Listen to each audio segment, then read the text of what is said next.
26 नवंबर 2008 की उस रात की पूरी कहानी, जब पाकिस्तान से आए आतंकवादियों ने देश के सबसे बड़े महानगर मुंबई को अपने निशाने पर ले लिया। गोली बंदूक और गोले बारूद से लैस उन 10 पाकिस्तानी आतंकवादियों ने 26 नवंबर की रात को मुंबई में एक ऐसा खेल खेला जिसने सिर्फ भारत ही नहीं बल्कि पूरी दुनिया को दहला कर रख दिया था। कराची, पाकिस्तान। दोस्तों, इस खेल की शुरुआत बहुत पहले से ही पाकिस्तान की सरजमी पर चल रही थी। बताया जाता है कि पाकिस्तानी आतंकवादियों ने मुंबई में जो गंदा खेल खेला था, उसकी तैयारी एक लंबे समय से पाकिस्तान में चल रही थी। और फिर आया वो दिन, 23 नवंबर साल 2008 का, जब पाकिस्तान से चुने गए 10 लड़ाकों को पाकिस्तानी आतंकवादी संगठन ने इकट्ठा किया था।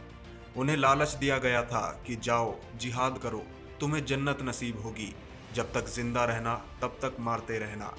हिंदुस्तान के बेगुनाहों की जान लेना उनके लिए जिहाद था। 23 नवंबर साल 2008 को उन लोगों ने 10 तैयार किए हुए आतंकवादियों को एक नाव में भरकर भारत की ओर रवाना कर दिया। उनके साथ भारी मात्रा में गोली बंदूक और बारूद मौजूद थे। उन नए तैयार किए हुए आतंकवादियों में शायद ही किसी की उम्र 25 या 30 साल से ज्यादा की थी, और जो आतंकी जिंदा पकड़ा गया था उसकी उम्र तो सिर्फ 20 से 21 साल की ही थी। आतंकियों को लादे हुए पाकिस्तान की वो नाव समुद्र में भारत के इंटरनेशनल बॉर्डर तक पहुंचती है। उस वक्त भारत के कुछ मछुआरे मछली पकड़ने के लालच में इंटरनेशनल बॉर्डर को थोड़ा सा लांग कर आगे निकल गए थे। पाकिस्तानी आतंकवादियों ने सबसे पहले उन्हीं मछुआरों के नाव को अपना शिकार बनाया था। दूर से ही पाकिस्तान की उस नाव ने सफेद झंडा दिखाया था, जिसका मतलब होता है कि वो लड़ाई करने के लिए नहीं बल्कि कुछ मदद मांगने के लिए कोशिश कर रहा है। इधर भारतीय मछुआरों ने उन पर भरोसा करके उन पाकिस्तानियों को अपने करीब आने दिया। करीब आते ही आतंकियों ने कहा कि उनकी नाव खराब हो गई है, उन्हें थोड़ी मदद चाहिए। जिसके कुछ ही मिनट के बाद पाकिस्तानी नाव के ऊपर मौजूद सारे आतंकी एक एक करके भारतीय मछुआरे की नाव पर सवार हो गए। उसके बाद उन आतंकियों ने उन चारों भारतीय मछुआरों की हत्या भी कर दी। यानी कि 26 नवंबर 2008 के आतंकी हमले में जो मौतें हुई थी, उनमें सबसे पहली मौत उन्हीं चारों मछुआरों की हुई थी। नाव के ऊपर ही 10 आतंकियों ने अपनी दाढ़ी भी काटी थी, ताकि भारत में उन पर शक करने की कोई गुंजाइश ही न रहे। 23 नवंबर को पाकिस्तान के कराची से निकले हुए सभी आतंकी 3 दिनों के बाद 26 नवंबर 2008 को रात तकरीबन 8 बजे मुंबई के कोलाबा के पास एक मछली बाजार पर उतरे थे। वहां मौजूद बहुत से मछली बेचने वाले और स्थानीय लोगों ने उन 10 आतंकियों को देखा, और उन लोगों को थोड़ा अजीब भी लगा, क्योंकि उससे पहले उन्होंने कभी भी उस जगह पर किसी समुद्री यात्री को उतरते नहीं देखा था। बताया जाता है कि उनमें से कुछ लोगों ने पुलिस को इसकी सूचना भी दी थी, लेकिन पुलिस ने इस मामले को गंभीरता से नहीं लिया, और इस तरह से पाकिस्तान के कराची से निकले हुए सभी आतंकवादी भारत की मुंबई में घुस चुके थे। मुंबई पहुंचने के बाद वो लोग एक चौराहे पर इकट्ठे होते हैं और एक दूसरे से आखिरी बार अपने प्लान का डिस्कशन करके एक दूसरे को अलविदा कहते हैं। बताया जाता है कि वो सभी 10 आतंकी मुंबई में 4 अलग अलग समूह में बंट जाते हैं, और सभी अलग ग्रुप टैक्सी के जरिए मुंबई के अलग अलग लोकेशन पर पहुंचते हैं, जिनको उन्होंने पहले से ही टारगेट पर रखा था। हैरानी की बात तो यह है कि उन सभी आतंकियों ने मुंबई के उन्हीं ठिकानों को टारगेट पर लिया था जहां पर हमेशा भीड़ रहती है। उनका एकमात्र टारगेट था ज्यादा से ज्यादा लोगों को मौत के घाट उतारना और दुनिया को यह संदेश देना कि आतंकवादी कहीं भी पहुंच सकता है। और अब बारी आती है उन सभी ठिकानों पर हुए हाहाकार की। Leopold cafe. दोस्तों, मुंबई में पारसियों के द्वारा स्थापित किया हुआ एक रेस्टोरेंट है जिसका नाम है लियोपोल्ड कैफे। इस रेस्टोरेंट को साल 1871 में, यानी कि आज से लगभग 151 साल पहले बनाया गया था। ये उन्हीं पारसियों ने मुंबई में बनाया था जो पूरी दुनिया में खत्म होने के बाद कुछ 100 की संख्या में भारत आए थे। 26 नवंबर 2008 की रात को आतंकियों का सबसे पहला निशाना यही था। लियोपोल्ड कैफे पूरी दुनिया में बहुत मशहूर है, और दुनिया भर से पर्यटक जब मुंबई आते हैं तो इस कैफे में जरूर आते हैं।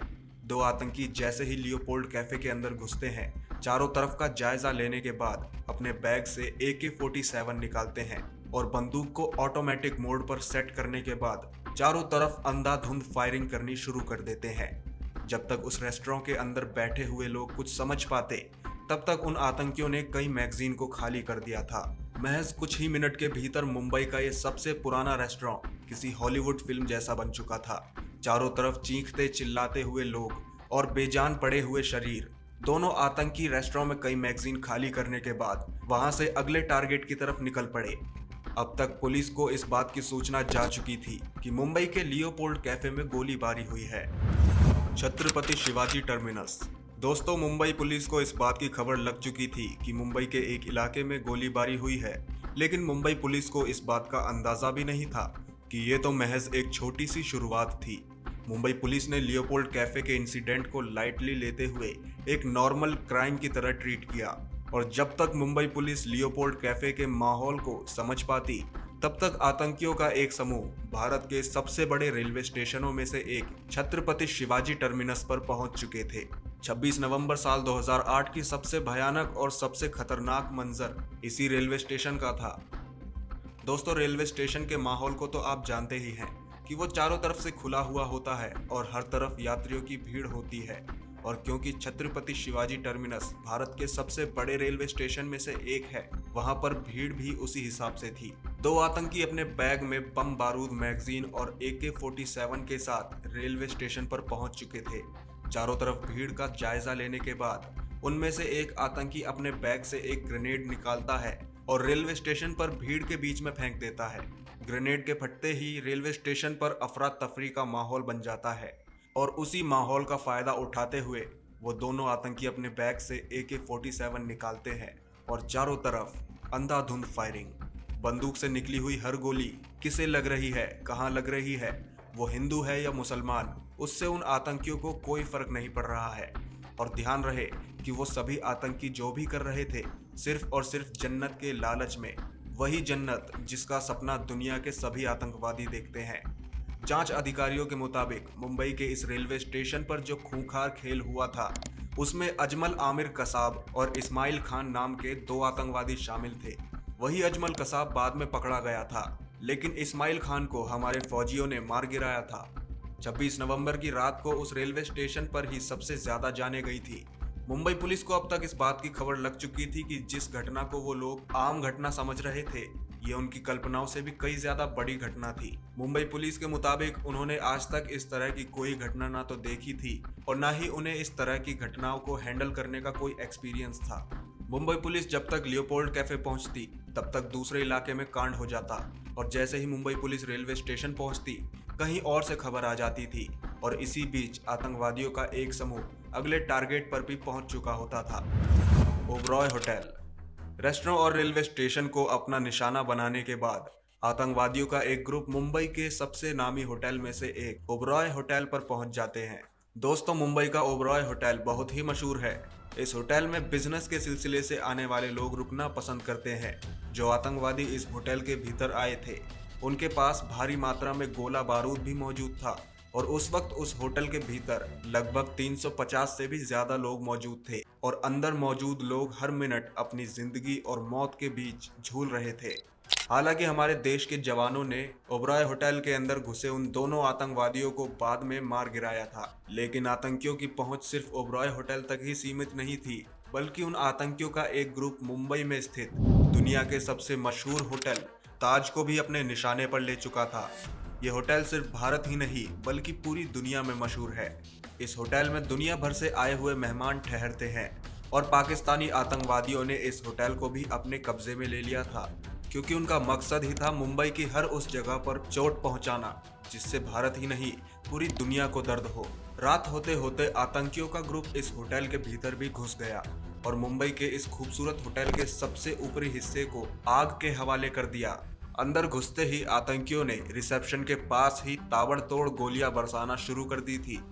जिस वक्त होटल के ऊपर हमला हुआ था, तब होटल के भीतर लगभग 450 से भी ज्यादा लोग मौजूद थे। होटल के अंदर मौजूद कर्मचारियों ने अपने अधिकतर मेहमान को तो बचा लिया, लेकिन इसके बावजूद भी कई मेहमानों की जान ले ली और दुनिया के इस सबसे खूबसूरत होटल को पूरी तरह से तहस नहस कर दिया था। ताजमहल पैलेस का ऊपरी सिरा लगभग 3 दिनों तक आग में जलता रहा, लेकिन आतंकी अब भी रुकने का नाम नहीं ले रहे थे। रेस्टोरेंट, रेलवे स्टेशन और फिर होटल को तहस नहस करने के बाद आतंकी निकल पड़े थे एक हॉस्पिटल की तरफ, जहां घायल होने वाले सभी लोगों का इलाज किया जा रहा था। कामा अस्पताल। दोस्तों, मुंबई में एक मशहूर अस्पताल भी है जिसका नाम है कामा अस्पताल। बताया जाता है कि इस अस्पताल को बहुत अमीर व्यापारी ने आज से 142 साल पहले तैयार करवाया था। यह अस्पताल एक चैरिटेबल अस्पताल है, यानी कि ये अस्पताल समाज सेवा के तौर पर काम करता है। और 26 नवंबर 2008 की रात को उन पाकिस्तानी आतंकियों ने इस अस्पताल को भी अपने निशाने पर ले लिया था। दोस्तों, आतंकियों की साजिश कितनी गहरी थी, इसका अंदाजा आप इस बात से लगा सकते हैं कि सबसे पहले उन्होंने रेस्टोरेंट पर हमला किया, उसके बाद मुंबई के सबसे व्यस्त रेलवे स्टेशन पर हमला किया, उसके बाद मुंबई के 2 मशहूर होटल्स के ऊपर हमला किया। इसके बाद वो जानते थे कि जितने भी लोग घायल हुए हैं उन्हें अस्पताल पहुंचाया जा रहा होगा। इसी दौरान आतंकियों ने गश्त दे रहे पुलिस के एक वाहन पर गोलीबारी की और अंदर मौजूद सभी पुलिस कर्मियों को मौत के घाट उतार दिया। और उसी पुलिस वैन को लेकर वो लोग शहर में जगह जगह पर गोली बरसाते हुए कामा अस्पताल पहुंच जाते हैं। उनके अस्पताल पहुंचते ही मुंबई पुलिस भी उस अस्पताल के बाहर पहुंच चुकी थी और आतंकियों के पास जो हथियार थे और उन्हें जो ट्रेनिंग मिली थी, उनसे लड़ने के लिए मुंबई पुलिस के पास कोई भी खास ट्रेनिंग नहीं थी। इसके बावजूद भी मुंबई पुलिस ने उन आतंकियों का सामना किया। इस दौरान आतंकियों ने मुंबई पुलिस के अशोक कामटे और विजय सालस्कर को भी मौत के घाट उतार दिया। अभी इधर लड़ाई चल ही रही थी, लेकिन आतंकियों का एक छोटा सा समूह एक दूसरे ठिकाने को भी अपने निशाने पर ले चुका था। नरीमन हाउस। दोस्तों, मुंबई में एक इमारत है जिसका नाम है नरीमन हाउस। इसे खासकर यहूदियों की सहायता के लिए बनाया गया था, लेकिन पाकिस्तान से जो आतंकवादी मुंबई में पहुंचे थे, उन्होंने यहूदियों के इस ठिकाने को भी अपने निशाने पर ले लिया। बताया जाता है कि रात के लगभग 10 बज रहे थे जब 2 आतंकियों ने नरीमन हाउस पर AK-47 राइफल और ढेर सारे बम के साथ हमला कर दिया। नरीमन हाउस को चबाड़ लुबावे सेंटर के नाम से भी जाना जाता है। जिस इमारत में हमलावर घुसे थे वो यहूदियों की मदद करने के लिए बनाया गया एक सेंटर था, जहां यहूदी पर्यटक भी अक्सर ठहरते थे। पाकिस्तानी आतंकियों ने इस इमारत में 6 इजरायली यहूदियों को मौत के घाट उतार दिया। 2 दिन तक चली इस जंग में NSG कमांडोज ने भी उन दोनों पाकिस्तानी आतंकियों को ढेर कर दिया। लेकिन 26 नवंबर की रात को एक और ऐसी घटना हुई जिसने एक पुलिसकर्मी को सदा के लिए अमर कर दिया। तुकाराम ओम्बले। 26 नवंबर साल 2008 की रात, जब हमेशा व्यस्त रहने वाले मुंबई में चारों तरफ हाहाकार मच रहा था, उसी वक्त मरीन ड्राइव के पास अपनी ड्यूटी कर रहे कांस्टेबल तुकाराम ओम्बले को उनके वॉकी टॉकी पर एक खबर मिलती है कि कुछ आतंकी एक हाईजैक की हुई स्कोडा कार में सवार होकर गिरगांव चौपाटी की तरफ जा रहे हैं। हेड कांस्टेबल तुकाराम के पास आतंकियों से लड़ने की ट्रेनिंग नहीं थी, लेकिन इसके बावजूद भी उन्होंने बिना समय गंवाए आतंकियों का पीछा करना शुरू कर दिया। वहीं दूसरी तरफ मुंबई पुलिस ने मुंबई के लगभग सभी सड़कों को जाम कर दिया था। आतंकियों ने जैसे ही देखा कि चौपाटी के पास मेन रोड पर बैरिकेड लगे हुए हैं, आतंकियों ने अपने कार को पीछे की तरफ मोड़ना शुरू कर दिया और हड़बड़ी में वो कार सड़क पर डिवाइडर से टकराकर रुक जाती है। जब आतंकियों को लगा कि वो कार को नहीं मोड़ सकते, तभी अंदर बैठा अजमल कसाब गाड़ी से बाहर आता है। इससे पहले कि अजमल कसाब वहां मौजूद पुलिस कर्मियों के ऊपर फायरिंग कर पाता, तुकाराम ओम्बले दौड़कर आते हैं और अजमल कसाब को दबोचने के साथ साथ उसकी AK-47 राइफल की नली को भी जकड़ लेते हैं। लेकिन अजमल कसाब ने AK-47 का ट्रिगर दबा दिया था। अजमल कसाब ने अपनी AK-47 की पूरी मैगजीन तुकाराम ओम्बले के पेट में निकाल दी, लेकिन इसके बावजूद भी शहीद तुकाराम ओम्बले ने अजमल कसाब को भागने का मौका नहीं दिया। जो आतंकी कार को ड्राइव कर रहा था उसे तो पुलिस ने मार गिराया, लेकिन यही वो अजमल कसाब था जो इस 26/11 हमले में इकलौता जिंदा पकड़ा हुआ आतंकी था। आप ये भी कह सकते हैं कि अजमल कसाब को जिंदा पकड़ने के लिए शहीद तुकाराम ओम्बले ने अपनी जान की बाजी लगा दी। मोहम्मद अजमल आमिर कसाब। दोस्तों, 26 नवंबर 2008 की रात को यही इकलौता आतंकी ऐसा था जिसे मुंबई पुलिस ने जिंदा पकड़ लिया था। इसके साथ ही बाकी के सभी 9 आतंकियों को भारतीय सेना ने मार गिराया, लेकिन मरने से पहले उन आतंकियों ने पूरे मुंबई में हाहाकार मचा दिया था।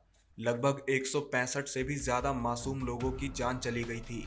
कसाब के पकड़े जाने के बाद जब उसने ये कहा कि वो पाकिस्तान से आया है, तब शुरुआत में पाकिस्तान ने सीधे तौर पर ये इनकार कर दिया कि उन आतंकवादियों से पाकिस्तान का कोई भी कनेक्शन नहीं है।